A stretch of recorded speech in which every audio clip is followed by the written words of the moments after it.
It wasn't a knowing question of whether or not I wanted to join a gang. It was just, you're born into a neighborhood, basically. You know, I grew up in a neighborhood where, of course, you know, you get picked on, you go through your everyday school trials, and, you know, my older siblings, they were all involved. And at some point, you're going to walk down the street. People are going to say, what neighborhood are you from? You tell them a street number, they tell you a gang.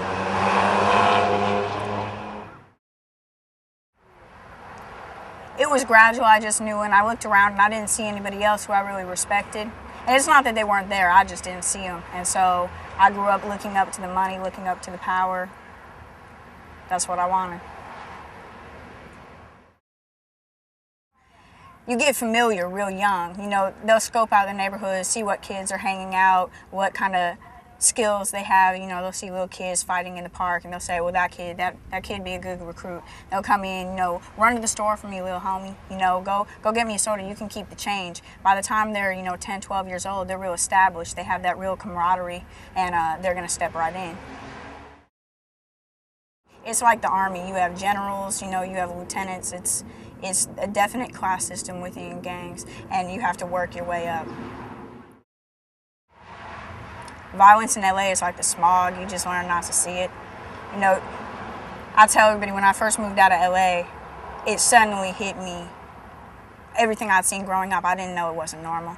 And then you start to see that people don't get shot on normal streets. And people, you know, don't have to drive around the block just because someone got shot. In LA, you stop seeing the body in the street and start seeing that you're inconvenienced because you got to park far away and drive around the block because they have the street closed off.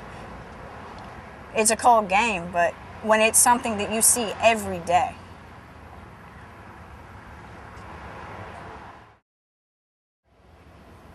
I have no idea what percentage of kids join gangs. It's a lot of kids who are affiliated, which means you're not an official member, but your brother is, your cousin is, your dad is, your uncle is, so you're still going to be affiliated. You're still going to get picked on. You're still going to get all those things, but maybe school's really your thing. Maybe you're, man, that isn't even me. I'm just doing school, and you can get by doing that. Or maybe football's really your thing, and you'll say, man, I don't do that. That's my family. But a lot of people end up just affiliated. A lot of people join. It's just a way of life out here. You go to other places, and people say, well, why would anybody do that? Why would anybody join a gang? It's like being a Palestinian suicide bomber. Like when you're born into it and you're caught up in it, your ego and your pride, it makes perfect sense. We used to say growing up, like, I'm not from America, I'm from South Central LA. Like, this isn't America. It's a whole nother world. It's an urban third world.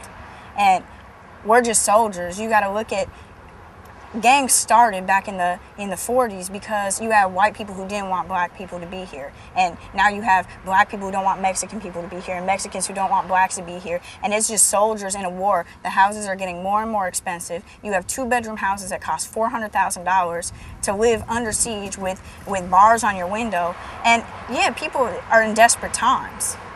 You know, and they're fighting for what's theirs. Not that I'm saying that like there's something noble to it, but there is something about it that makes perfect sense.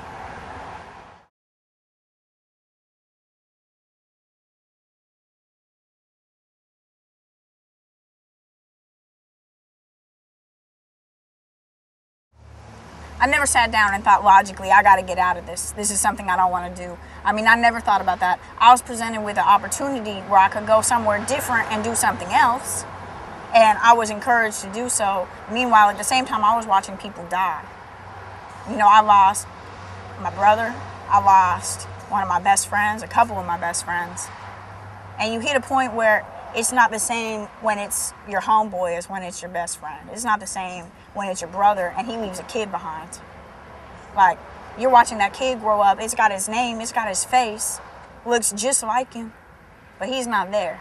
And that's all you got left is this little thing. That hurts. That's like some real pain. And I don't even think that's describable, what that does to you. So I started to think like, man, what would I do with my life if I did something else? And at the same time, you know, they're saying you're smart, you could go to school, you could do this.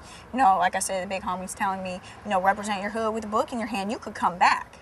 He said there's nothing, you know, nothing in LA changes but the date and the time. You can always come back. We'll always have you back. And I think that's what gave me the permission to leave, is knowing that nothing would change and I could come back.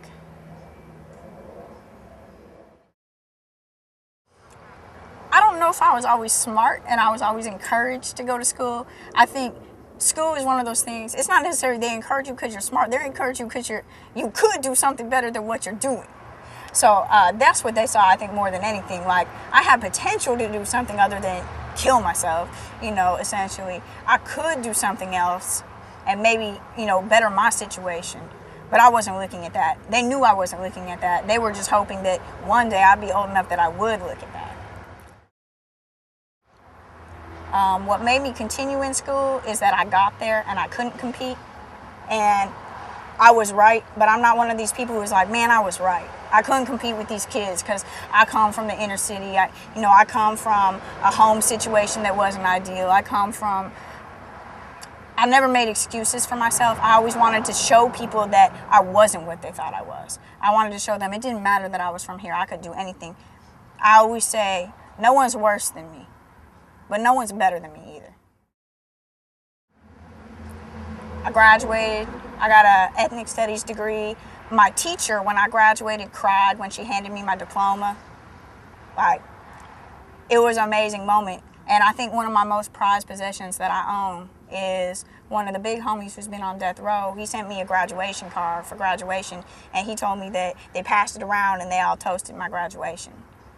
And I felt good because I gave them the eyes to see that we could be something else.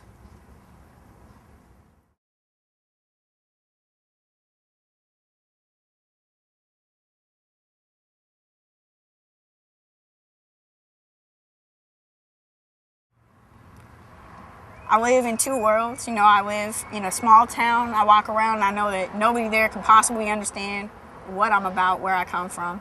And I tell them, and I can tell stories. We're wilding. I mean, we have fun. I could tell you stories you would crack up. I could tell you stories where you would cry, too. And it would stick with you forever. You don't want people to pity you.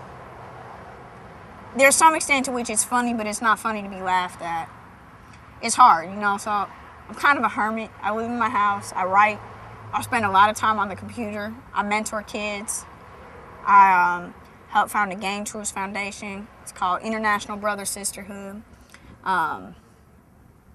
It works with inner city youth who are in gangs. You take gang members and get them to go talk to kids.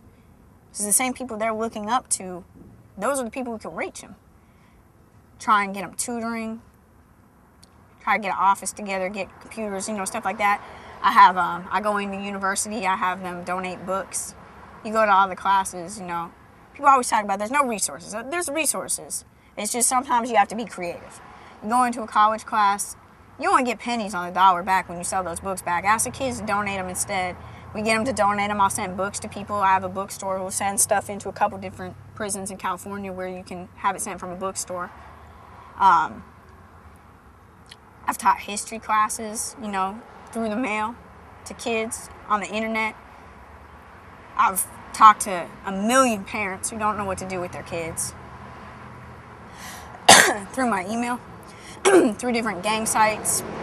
I've been published on a couple different Gang Truce sites, and there was a site up that the big homie had that he had up some of my writing on, and my email address was on it, so I get hit up. I pass my cards out to kids when I see them, if I talk to them for a minute, and just keep trying to relate to the kids, even though, I'm getting older, and, I grew up in the days where we would duke it out, Try and keep talking to these kids and see if we can do something else. Try and really talk to these kids who are out of state, talking about, oh, you from LA, come out here, we can put it on the map. Man, you don't want to put this on the map.